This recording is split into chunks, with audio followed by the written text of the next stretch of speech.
হচ্ছে গো তোমাদের? এখন বুনে মিলে এখন মোমোর শেপ দেওয়া হচ্ছে। আজকে কি মেনু তোমাদের?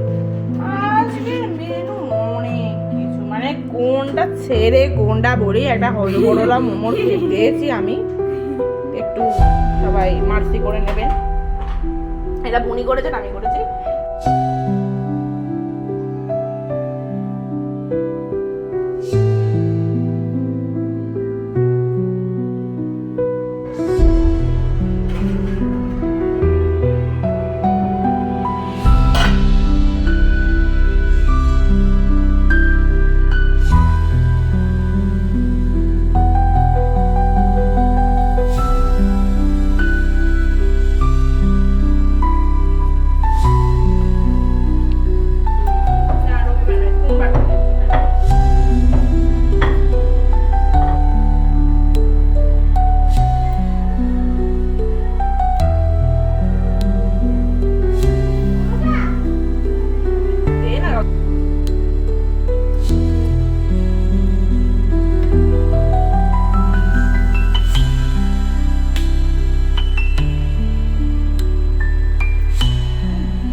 সাদা তেল দিয়ে দিয়েছি, দিয়ে দিই।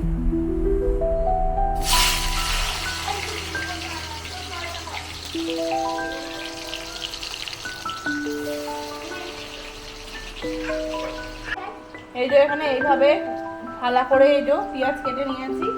এবার এটাও আমরা এর মধ্যে মানে সাদা তেলের মধ্যে দিয়ে দেবো। আপনারা চাইলে বাটার অ্যাড করতে পারেন এখানে, আমার না চাইলে নাও অ্যাড করতে পারেন।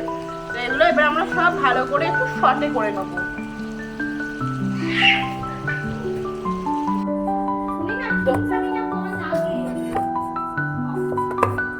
তো এখানে আমি প্রায় 1 থেকে 1.5 ঘন্টা 2 ঘন্টার মতো এটাকে রেস্ট দিয়েছিলাম। আপনারা যতক্ষণ বেশি রেস্ট দিতে পারবেন তত ভালো।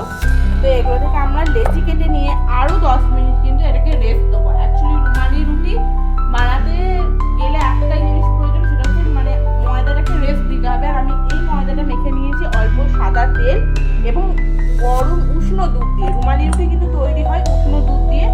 এবার অনেকের হয়তো দুধে অনেক রকম অ্যালার্জি থাকতে পারে, তো আমরা সেখানে উষ্ণ গরম জল দিয়েও বানাতে পারেন। তো চলুন লেচিগুলো কেটে নিই।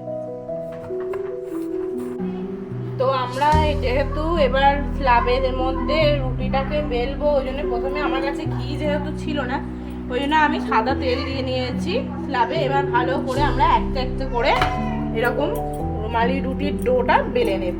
তো চলুন বেলে নিই।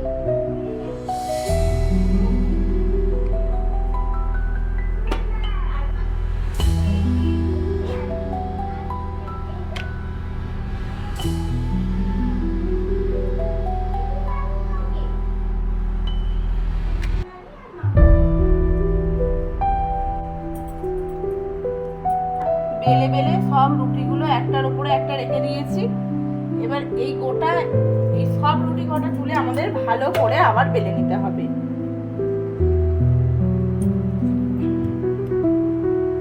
জানি না, আমি এটা ফার্স্ট টাইম ট্রাই করছি, কিরকম হবে দেখা যাক।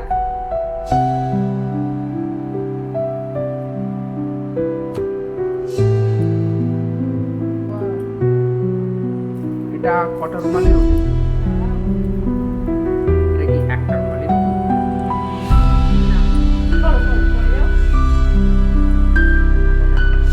সবগুলো একসাথে বেলে এবার একটা একটা একটা একটা করে ছাড়িয়ে ছাড়িয়ে নিয়ে করতে হবে। তার মধ্যে আমার এটা ছাড়াতে গিয়ে অলরেডি ছিঁড়ে গেছে।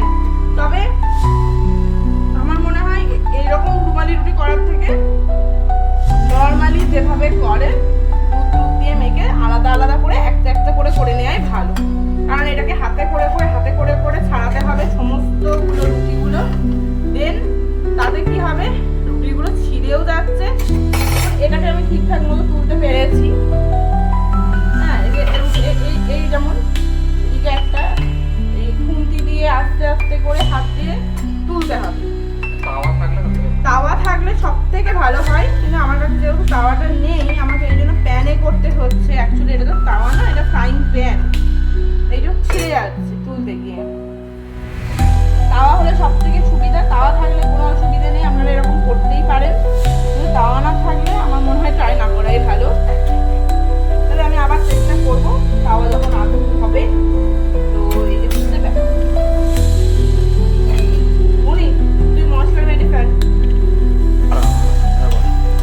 তো আমরা যে জিনিসগুলো ভাজতে দিয়েছিলাম সেগুলোর একটা পেস্ট করে নিয়েছি, ঠান্ডা করে নিয়ে সেই পেস্টটা এখন ভালো করে কষিয়ে নেওয়া হচ্ছে, দেখতেই পাচ্ছেন। এবার আমরা এর মধ্যে দেবো চিনি, আর অল্প গরম মশলা, জিরে গুঁড়ো, ধনে গুঁড়ো, ব্যাস, অল্প হলুদ গুঁড়ো, কালারিং। আমাদের এখানে বাকি যে চিকেন স্টকটা আমরা রেখে দিয়েছিলাম, মানে চিকেনটা সেদ্ধ করে, মানে ওর মধ্যে গোলমরিচ আর তেজপাতা দিয়ে সেই চিকেনের স্টকটা রেখে দিয়েছিলাম। চিকেনগুলো তুলে নিয়ে এরকম পিস করে নিয়েছি, এই যে এরকম পিস পিস করে নিয়েছিলাম ছাড়িয়ে, দিয়ে ওই স্টকটা দিয়েই কিন্তু আমরা এটাকে ফুটিয়ে ফুটিয়ে করছি।